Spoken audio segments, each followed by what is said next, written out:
नमस्कार, मैं हूं आपके साथ अनुष्का और आप देख रहे हैं न्यूज समाचार जनता की आवाज। आइए रुख करते हैं आज की खास खबरों की ओर। ग्राम पंचायत बरती, तहसील क्षेत्र रामपुर, बाघेलान, जिला सतना, मध्य प्रदेश।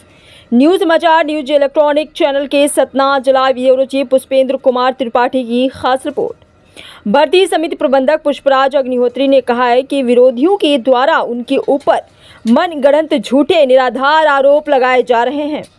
जिले की बहुउद्देशीय प्राथमिक कृषि शाख सहकारी समिति भर्ती समिति प्रबंधक पुष्पराज अग्निहोत्री ने एक विज्ञप्ति जारी कर उनके ऊपर विरोधियों के द्वारा लगाए गए झूठे मनगढ़ंत निराधार आरोपों का खंडन करते हुए कहा है कि विरोधियों के द्वारा शुरू से ही मेरे ऊपर जालसाजी षड्यंत्र कर रहे हैं, जबकि मैं बेदाग हूं और विरोधियों के द्वारा मेरे मान सम्मान प्रतिष्ठा मेरी इच्छा भी धूमिल करने का प्रयास किया जा रहा है। जबकि मैं रबी उपार्जन, धान उपार्जन और गेहूं उपार्जन की खरीदी प्रत्येक साल किसानों से करता हूं और समय पर उन्हें उनकी उपार्जन का भुगतान दिलाता हूं। किसानों को किसी भी प्रकार की कोई समस्या नहीं होती है। समय पर उन्हें खाद बीज उपलब्ध कराता हूं। फिर भी विरोधियों के द्वारा आए दिन झूठे दुनिया भर के मनगढ़ंत निराधार आरोप लगा करके मुझे मानसिक शारीरिक रूप से प्रताड़ित किया जा रहा है।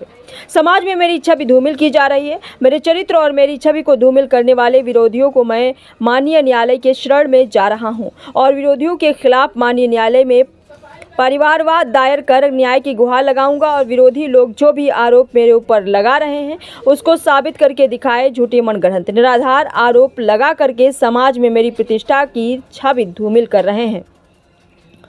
विरोधियों के द्वारा मेरे ऊपर मेरी छवि को धूमिल करने का सच माननीय न्यायालय जिला प्रशासन के द्वारा मुझे बेदाग बरी कर वह सच भी सबके सामने आ गया है। मेरे ऊपर लगाए गए आरोपों का सच आखिरकार सामने आ गया है। बीते दिनों समिति प्रबंधक पुष्पराज अग्निहोत्री पर खाद की कालाबाजारी एवं अनियमितताओं का आरोप लगाया गया था। इन आरोपों के चलते न केवल समिति के कार्यों पर सवाल उठे बल्कि समिति प्रबंधक को निलंबन की कार्रवाई का भी सामना करना पड़ा था। हालांकि बाद में मामले की निष्पक्षता पूर्वक गहन जांच के बाद सच्चाई पूरी तरह साफ हो गई है। जांच अधिकारी द्वारा प्रस्तुत प्रतिवेदन तथा प्रबंधक के विस्तृत बयान के आधार पर आरोपों को निराधार और असत्य पाया गया है। रिपोर्ट के आधार पर आयुक्त सहकारी संस्थाएं संभाग ने समिति के प्रशासन को आदेश जारी करते हुए समिति प्रबंधक का निलंबन बहाल कर दिया है।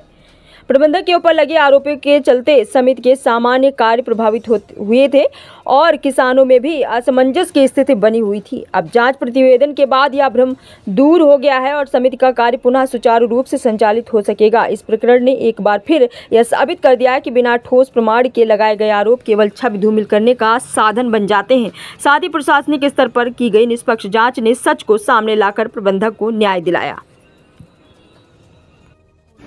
मैं सेवा सहकारी समिति भर्ती समिति प्रबंधक पुष्पराज अग्निहोत्री बोल रहा हूँ। मेरे ऊपर जितने भी झूठे आरोप लगाए जा रहे हैं, चाहे खाद की कालाबाजारी हो या कोई अन्य विषय हो, किसानों की सुविधा को देखते हुए पात्र कृषक कोई भी वंचित न खाद से रह गया न केसीसी ऋण से रह गया। खरीदी केंद्र का भी मैं संचालन करता हूं। कभी कोई मेरे ऊपर अनामिकता नहीं आई है और आरोप जो किसान अपात्र हैं उनके द्वारा लगातार लगाए जा रहे हैं। अपात्र लोग बोलते हैं कि मेरे को खाद दो, इस आधार पर उनको खाद दिया जा रहा है। ये अभी जो सीता प्रसाद तिवारी के बालक के द्वारा, शगुन तिवारी के द्वारा लगाया गया आरोप, इसका ही इंडिया टीवी में चलाया जा रहा है। इसका लेन देन मेरे से किसी प्रकार का नहीं है। एक पूर्व प्रबंधक इंद्रपाल सिंह के कार्यकाल का है, अंबुश कुमार सोंदिया के कार्यकाल का है, न कि मेरे कार्यकाल का नहीं है। इनके द्वारा सीता प्रसाद तिवारी के द्वारा मेरे से 24,500 रुपये की रसीद कटवाई गई, जिसमें हमारे यहाँ के प्रतिष्ठित लोगों के समक्ष उनके द्वारा ये कहा गया कि मैं 24,500 रुपये का भुगतान 2 दिन में कर दूंगा। मेरे द्वारा रसीद ले ली गई 24,500 की और उनके द्वारा ये भुगतान नहीं किया गया, जो कि मैं उस भुगतान को स्वयं आपने निजी पैसे से भुगतान कर उनका खाता ड्यू कराया गया। उनके खाता में आज किसी प्रकार का लोन बकाया नहीं है, जबकि पंचनामा भी उसका साक्ष्य प्रमाण है, और लगातार मेरे को झूठी अफवाहों में फंसाने का शिकार बार बार करते हैं। ऐसी अफवाहें फैलाने से हमारी मानसिकता और जो काम करने की विचारधारा है वो धूमिल पड़ती है।